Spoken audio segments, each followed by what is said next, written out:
Je veux vous dire pourquoi Théo est un élément indispensable dans l'effectif des Léopards. Vraiment indispensable. Avant que je ne vous dise le pourquoi, je veux d'abord vous parler de la personne de Théo Bongonda.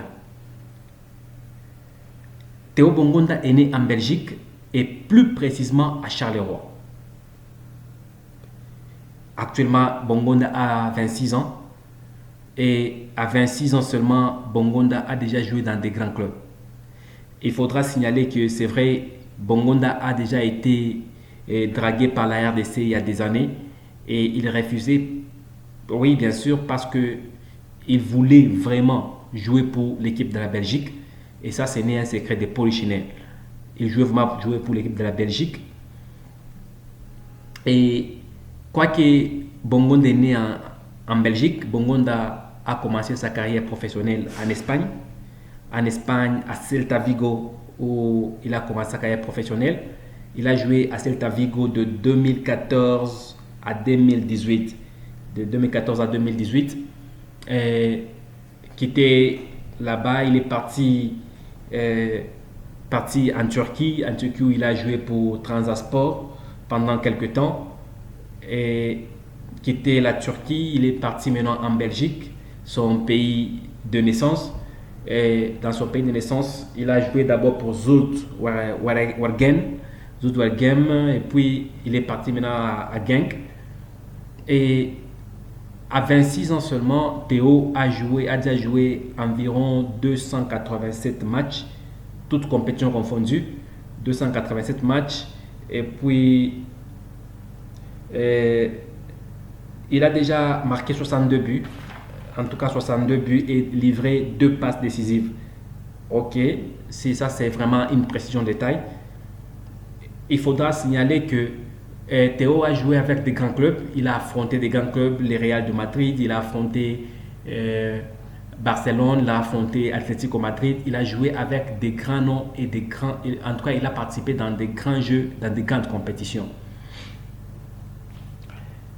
Et je vais maintenant vous expliquer pourquoi est-ce que il est un élément indispensable dans l'effectif des Léopards.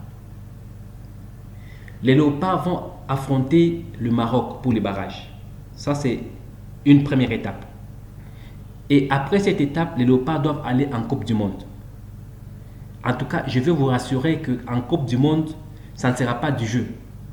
On va croiser les équipes de toutes les compétitions, de tous les championnats. Et il y aura des joueurs de partout dans le monde. Et il y aura des équipes de noms telles que l'Allemagne, le Brésil, la France, la Belgique même. La meilleure équipe au monde actuellement, la Belgique. On va trouver tous les joueurs là-bas.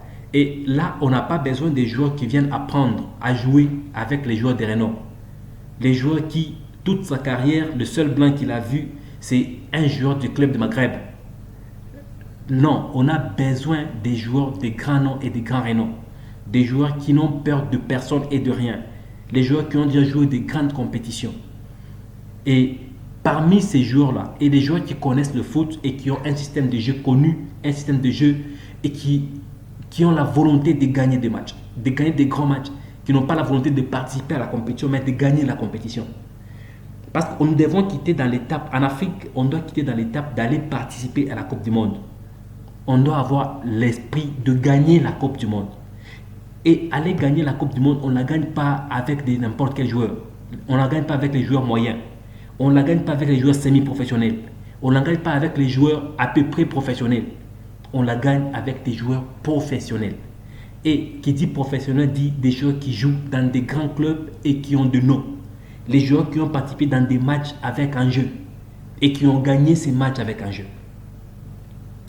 Et Théo fait partie de ces joueurs-là. Parce qu'en 2016, vous imaginez, en 2016 contre le Real de Madrid, Celta Vigo, Théo avait donné le meilleur de lui jusqu'à impressionner Zinedine Zidane. Et ces jours-là, Zidane a dit, Théo Bongonda est un joueur de qualité. Un joueur, un bon et un grand joueur. Juste parce que la prestation contre le Real de Madrid était au meilleur dès son niveau. Et un joueur comme ça, il est important. Des joueurs qui connaissent maîtriser les demandes des coachs et qui savent le mettre en pratique. Les joueurs professionnels, donc, ils connaissent les places, ils connaissent le rôle de chacun de place. Ils savent que quand je suis numéro 10, par exemple, c'est quoi mon rôle. Quand le coach me dit tu vas faire le 10, il sait ce qu'un 10 doit faire. Quand le coach dit tu dois faire le 9, il sait ce qu'un 9 doit faire. Et Théo est un joueur polyvalent. Un joueur polyvalent au niveau de l'attaque. Un joueur qui peut faire du 10, du 11, du 7, il peut faire l'ailier, le centre, parce que Théo a déjà été milieu relayeur à Celta Vigo. Et il a été aussi, je pense, à Transasport. Il a été milieu relayeur là-bas à Transasport. C'est que Théo peut faire le 10 ou le 8 sans difficulté. Et si quelqu'un peut faire le 8 et le 10, donc il peut faire le 6. Et si on peut utiliser Théo à n'importe quelle place, c'est qu'on a déjà de la garantie à une place en avance. C'est que si aujourd'hui on disait à Théo par le coach Cooper, il donnait les instructions, Théo arrivera à respecter ces instructions à la lettre. Et ça, c'est un détail de qualité. Il faut parler de Théo. C'est vrai, Théo, comme je vous ai dit, Théo voulait en principe jouer pour la Belgique. Parce que c'est un joueur qui ne ment pas vraiment. C'est un joueur qui a un franc-parler. Sincèrement, disons-nous la vérité, il a un franc-parler. Parce qu'après l'avoir posé la question pourquoi il a choisi la RDC, il a répondu clairement. J'ai choisi la RDC parce qu'elle a besoin de moi plus que la Belgique n'en a besoin. Donc la RDC s'est beaucoup intéressée à Théo et Théo a vu l'intérêt que la RDC a porté à sa personne et il a été touché par ça parce que la Belgique a fait semblant comme si il ne voyait pas Théo en réalité.